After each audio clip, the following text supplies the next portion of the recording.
Assalamualaikum. Welcome to GP Simple Lifestyles. Hi friends, எல்லாரும் எப்படி இருக்கீங்க? எல்லாரும் நலமா இருப்பீங்கன்னு நினைக்கிறேன். நாங்களும் இங்க all are doing good. இன்னைக்கு நம்ம பார்க்க போற special recipe veg minus. Egg சேர்க்காம வெஜ்ஜிலே ஒரு சூப்பரான மைனஸ் ரெசிபி தான் நம்ம செய்ய போகிறோம். இதை ஒரு 10 மினிட்ஸ்லேயே நம்ம செஞ்சிடலாம். ஹோட்டல் ஸ்டைலே அதே டேஸ்ட்லேயே சூப்பராக வரும். இந்த மைனஸ் நம்ம தந்தூரிக்கு கிரில் சிக்கனுக்குலாம் நம்ம தொட்டு சாப்பிடுவோம். ரொம்பவே நல்லாயிருக்கும். இந்த மைனஸ் பெரியவங்கலேருந்து சின்னவங்க வரைக்கும் எல்லாருக்குமே பிடிக்கும். அப்படியான மைனஸை நம்ம ஈஸியாக சிம்பிளாக செய்ய போகிறோம். இது எப்படி செய்யலான்னு வீடியோவில் பார்க்கலாம்.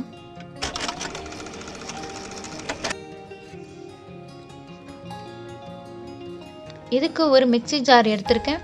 இதில் 1 கப் அளவுக்கு ரீஃபைண்ட் ஆயில் சேர்த்துக்கலாம். இந்த ஆயிலை ஒரு 30 மினிட்ஸ் நான் ஃப்ரீசரில் வச்சு எடுத்திருக்கேன். நீங்கள் கோகோனட் ஆயில், கடலெண்ணெய், நல்லெண்ணெய் இந்த மாதிரி ஸ்மெல் உள்ள ஆயில் எதையுமே சேர்க்கக்கூடாது. ஸ்மெல் இல்லாத ரீஃபைண்ட் சன்ஃப்ளவர் ஆயில் மட்டும்தான் நம்ம சேர்க்கணும். இது கூடவே ஒரு 1/2 கப் அளவுக்கு பால் சேர்த்துக்கலாம். இந்த பாலை நல்லா காய்ச்சி ஆற வச்சு ஃப்ரீசரில் ஒரு 30 மினிட்ஸ் வச்சு எடுத்திருக்கேன். அதையும் சேர்த்துக்கலாம். 1 கப் ஆயில், 1/2 கப் பால், இந்த அளவுகளை கரெக்டாக சேர்த்துங்க. இது கூடவே நம்ம 1 டீஸ்பூன் சர்க்கரை சேர்த்துக்கலாம். நான் சொல்கிற அளவுகளை கரெக்டாக சேர்த்துங்க, அப்போ தான் நமக்கு மைனஸ் கிடைக்கும். 1/4 டீஸ்பூன் உப்பு சேர்த்துக்கலாம்.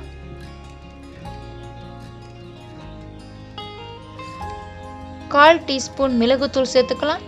நம்ம கடுகை கூட கொஞ்சமாக தட்டி சேர்த்துக்கலாம். ஸ்மெல் நல்லாயிருக்கும். நான் இப்போ மிளகு மட்டும் தான் சேர்த்துருக்கேன். உங்களுக்கு வேணும்னா நீங்கள் கடுகையும் சேர்த்துக்கலாம். இது கூடவே 1 டீஸ்பூன் லெமன் ஜூஸ் சேர்த்துக்கலாம். உங்கள்கிட்ட வினிகர் இருந்தால் அதை கூட சேர்த்துக்கலாம். உங்கள் ஆப்ஷன் தான். இந்த மிக்சரை நம்ம ஒரு பல்ஸ் கொடுத்து நல்லா அரைச்சிட்டு வந்துக்கலாம்.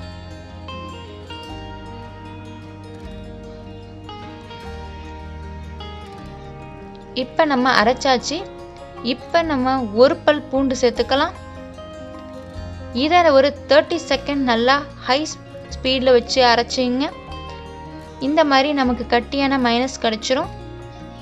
எவ்வளோ நல்லா வந்திருக்கு பாருங்கள். ஹோட்டல் ஸ்ட்ரக்சர்லேயே இருக்குது பாருங்கள். டேஸ்ட்டுமே அதே போல் தான் வரும். நான் சொன்ன அளவுகளை அதேமாரி சேர்த்திங்கன்னா சூப்பராக இதேமாரி உங்களுக்கும் மைனஸ் கிடைக்கும். இந்த மைனஸ் நம்ம தந்தூரிக்கு, கிரில் சிக்கனுக்கு எல்லாத்துக்குமே வச்சு சாப்பிட்லாம். ப்ரெட்டுக்கு கூட நல்லாயிருக்கும். இதை நம்ம ஒரு 10 மினிட்ஸ்லேயே செஞ்சிடலாம். ரொம்ப நல்லா வரும். இந்த மாதிரி சிம்பிளான ரெசிபிலாம் நம்ம சேனலில் நிறைய வரப்போகுது.